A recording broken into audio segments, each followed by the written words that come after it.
तो आज बात करते हैं मध्य प्रदेश के धार में हुए एक ऐसे दिल दहला देने वाले कांड की, जो शुरू तो एक आम से दिखने वाले अपराध की तरह हुआ था, लेकिन जब पर्दे खुली तो कुछ और ही भयानक सच सामने आया। कहते हैं यही वो क्रूर ताना था, एक ऐसी बात जो एक मुश्किल शादी के बीचों बीच थी और यही एक सोची समझी बेरहम हत्या की वजह बनी। तो हुआ ये कि 7 अप्रैल की रात को पुलिस को एक कॉल आती है। उन्हें 28 साल के मसाला व्यापारी पुरोहित देवकृष्ण के घर बुलाया जाता है, जहां उनकी बेरहमी से हत्या कर दी गई थी। और वहां पहुंचकर पुलिस को क्या पता चलता है कि उनकी पत्नी प्रियंका पुरोहित ने घर में एक हिंसक घुसपैठ और लूटपाट की खबर दी है। उन्होंने जो कहानी सुनाई वो वाकई में काफी नाटकीय और डरावनी थी। तो प्रियंका की बताई कहानी के हिसाब से ये एक सीधी साधी लूटपाट थी जो हाथ से निकल गई। कुछ लुटेरे घर में घुसे, पति ने विरोध किया तो उसे मार दिया और पत्नी को बांधकर सारा कीमती सामान लूट ले गए।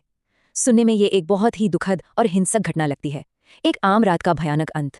लेकिन जैसा कि अक्सर ऐसे मामलों में होता है, जब जांचकर्ताओं ने घटनास्थल को करीब से देखा और प्रियंका के बयान को सुना, तो ये जो परफेक्ट सी दुखद कहानी थी वो धीरे धीरे बिखरने लगी। पुलिस के दिमाग में शक पैदा होने लगा।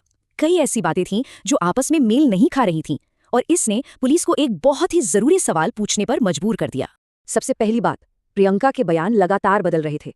वो पूछताछ में बार बार अपनी कहानी बदल रही थी। और सबसे बड़ा सुराग, जो गहने उसने चोरी हो जाने का दावा किया था, वो घर की तलाशी में अंदर ही मिल गए। अब यहाँ कहानी में एक बहुत बड़ा मोड़ आता है।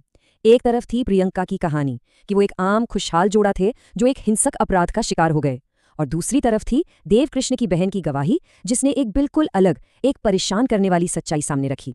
एक ऐसी शादी जो अपमान और नफरत से भरी थी। और फिर पुलिस को वो सुराग मिला जिसने इस केस की गुत्थी को पूरी तरह से सुलझा दिया।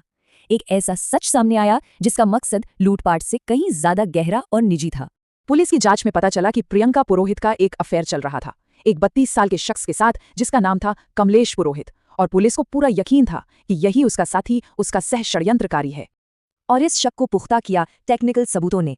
मोबाइल फोन रिकॉर्ड से ये साफ हो गया कि हत्या के वक्त के आसपास प्रियंका और उसका प्रेमी कमलेश एक दूसरे के संपर्क में थे। अब जब इतने सारे सबूत सामने रख दिए गए तो प्रियंका की झूठी कहानी ज्यादा देर टिक नहीं पाई।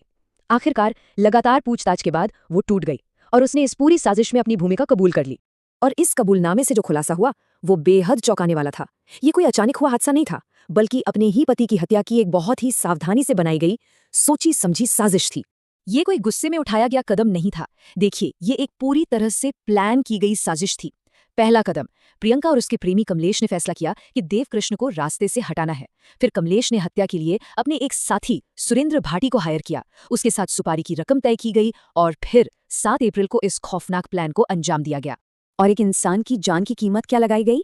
सिर्फ 1 लाख रुपए। सोचिए, इस पूरी साजिश की कीमत थी 1 लाख रुपए, जिसमें से आधी रकम कातिल को एडवांस में दे भी दी गई थी।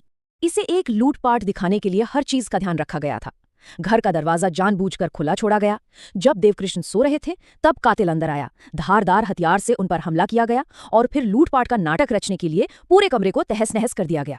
और इस पूरे धोखे को अंजाम तक पहुंचाने के लिए प्रियंका ने खुद के बंधक होने का नाटक किया। तो इस पूरे मामले का अंजाम क्या हुआ? अब क्या स्थिति है? तो देखिए, पत्नी प्रियंका पुरोहित और उसके प्रेमी कमलेश पुरोहित दोनों को गिरफ्तार कर लिया गया है, लेकिन सुपारी किलर सुरेंद्र भाटी वो अभी भी पुलिस की पकड़ से बाहर है, फरार है। और देवकृष्ण का परिवार, जो इस हादसे से पूरी तरह टूट चुका है, वो न्याय की मांग कर रहा है। उनकी मां खेचीबाई का कहना है, सभी आरोपियों को मौत की सजा होनी चाहिए, मुझे और कुछ नहीं, सिर्फ न्याय चाहिए। ये पूरा मामला हमें एक बहुत ही परेशान करने वाले सवाल के साथ छोड़ जाता है। आखिर वो कौन सी बात होती है जो सालों की नाराजगी और धोखे को एक इतनी बेरहम और जानलेवा साजिश में बदल देती है?